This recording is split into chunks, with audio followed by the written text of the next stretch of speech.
Terence? Yeah. In these cultures, in these South American cultures, when are children introduced into the process? Well, this varies. Among the Aguaruna Jivaro, a male child gets his first taste of ayahuasca at 3 days. But it's just a taste. The mother just wets her nipple, but it's to introduce him into the, and I'm sure the taste, I mean, the immune system is locking on to all that stuff and scripting it in immediately, and for the rest of his life, his immune system will be reacting to that. It varies from tribe to tribe, but it's just part of the ambiance. It's part of the air they breathe, you know. The surface of the forest gives way to the invisible forest. Behind the visible forest is the invisible forest. I mean, they say this to you. And, you know, it's a real question to which I suppose there's no answer. But maybe virtual reality will someday let us know this. I would love to have the hallucinations of a deep forest shaman, because it would tell me how much the content of the hallucination is genetically based and how much is culturally based. Because, for instance, like so often on psilocybin, the hallucinations are mechanistic, highly polished surfaces, consoles almost, glass, crystal, instrumentality of some sort. Well, is that me? Or, because then if I take morning glory seeds, you know, then I get Mayan temples and rainforests, but the character of these compounds is very interesting, because it's not slightly one way or another. I mean, when you get into these places, it's like the absolute distillation of it. My question really related to where could you see this process being introduced into our culture as far as children. You talked mentioned a couple of the process of deconditioning is a big part of this experience, and I'm presuming it's cultural conditioning by the technologies we've surrounded ourselves with. And so how far down for that conditioning do you see introducing this element? It's a preventative way of developing as opposed to curative. Well, that's an interesting question. I've thought about the issue of psychedelics in children, but mostly from the point of view of an initiation into the full spectrum of possibility that comes at puberty. That's where you are inducted into the sexual universe. You might as well also be given the full set of options. I think that if the society is psychedelic, you don't need to particularly radically restructure it. It will restructure itself. So what's important for me in these Amazonian societies is that everybody gets together and frequently does it. And the children are there as well. At the Bridge conference at Stanford 2 weeks ago, there was a women's panel about women and psychedelics. But, my God, this is such edge stuff. I mean, psychedelics are edgy enough. And then you add in the issue of giving them to children. Anyone willing to stand up and say they think children should be given psychedelics is in real danger of having their children taken away from them. And that's the kind of society we're living in if push came to shove. So, it's touchy. You mentioned a little while ago about timing of taking something like mushrooms. What kind of circumstances or things you weigh out to determine when you would want to go into an experience? The basic rule is I think of it as diving. So the surface of the water should be calm before you undertake diving. And that means, you know, just a certain amount of psychic turmoil has to be pushed to the walls. this is maybe hard advice to hear because many people maybe take psychedelics at the height of psychic turmoil as a way of finding their way out of it. I've done that too, but I'm too old for that malarkey now. If I've got psychic turmoil, I'll just sit with it now. Yeah. Is ayahuasca just a better delivery system for DMT than smoking? Is that why it's used? Because when you try to smoke something, it's harder to tell how much you're getting? No, it's not that it's it is a better delivery. It's slower. Ayahuasca, you can actually make sense of it. Ayahuasca and mushrooms are very interesting in their contrast because they... The amazing thing about the mushrooms, the unique thing about them, is that they speak. They speak English. They talk to you. They will answer questions. They will carry on conversations, so forth and so on. No other thing, in my experience, speaks not like that. I mean, there may be at the height of some crazed trip, some brief something or other. But psilocybin just pulls up a chair on the porch and puts its feet up, And ayahuasca does not do that, at least in my experience. The language of ayahuasca is visual. The front of your head becomes like a cinemascopic camera. After a good 5-hour ayahuasca trip, you just feel like your eyes must be bugging out of your head. I mean, it's like going to Madison Avenue with money. You have done so much looking. Just look. You look at this. I mean, your eyes hurt from so much looking because it speaks to you in this visual language, and it barely ever makes a sound, and certainly no linguistic sound. So why these things have this different presentation? And then, of course, the thing about DMT that I should have mentioned that is the most astonishing, appalling, and the definitive characteristic is that for a lot of people, myself included, you burst into a place that is absolutely swarming with some kind of intelligent life. I mean, I call them self-transforming elf machines. It's definitely an elf place. And, you thought you were going to get the white light, or you thought you were going to get an Huxley-esque aphorism on form and void. And no, you got 16 elves trying to climb inside your clothes in this broom closet in hyperspace that you've broken into. Very odd. And my personal model of all this is that it's a series of concentric shells. And I really think that the DMT flash is the deeper level, that all psychedelic experiences lead into this elf-infested, dome-like, backlit space. But most psychedelics can't quite carry you there, or they carry you there in such a state of discombobulation that when you come down, you have no memory of that part of the trip. A lot of people, I think, go to that place on DMT and come down with no memory of that part of the trip, because at that moment, when you encounter this tribe of elves, your choices are pretty stark. You have to either immediately jettison everything you've ever believed about reality, or you have to immediately embrace the idea that you are now absolutely crackers. And for me, it was an easy choice to make. But it causes anxiety in some people. And I want to learn from these things. I mean, they are not simply there observing you. They're waiting, almost holding a net, like firefighting personnel at the site of a disaster. They're waiting for you to come to, and then they start speaking in this language of the visibly beheld logos.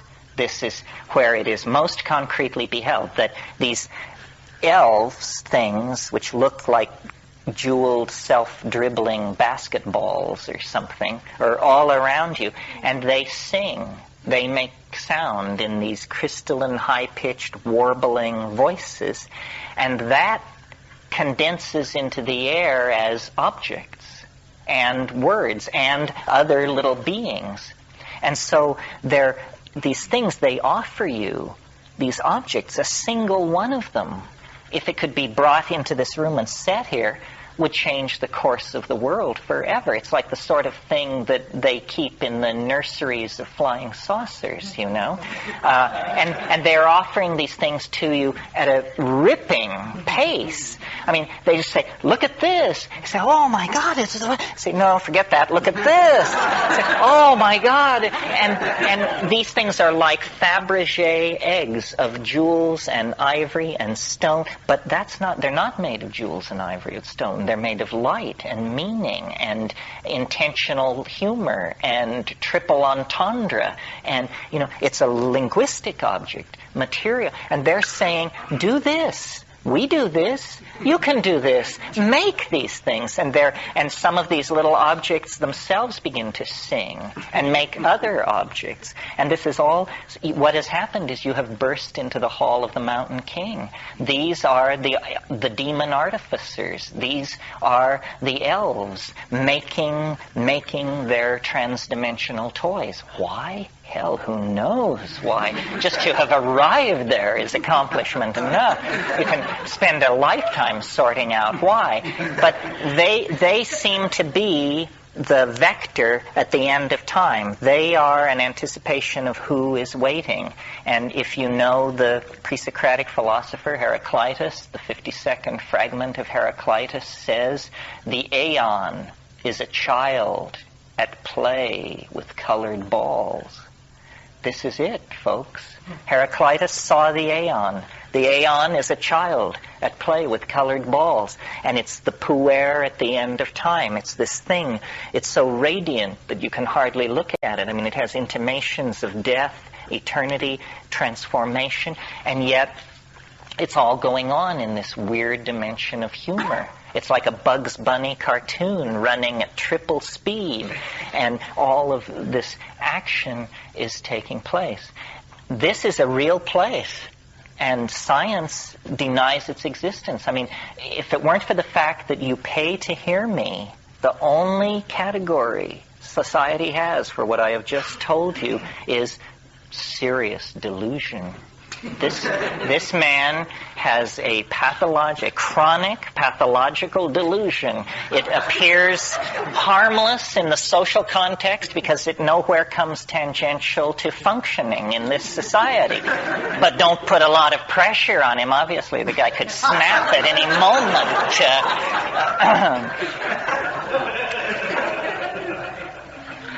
Yes. Are morning glories just morning glories? Seeds? Is this a test? Maybe the plants and the flowers? Oh, you mean, is that the psychedelic one? Yeah. I see what you're asking. There are many morning glories, and only a few are psychoactive. But the good news is that one of the few psychoactive ones is this heavenly blue morning glory that's grown as an ornamental.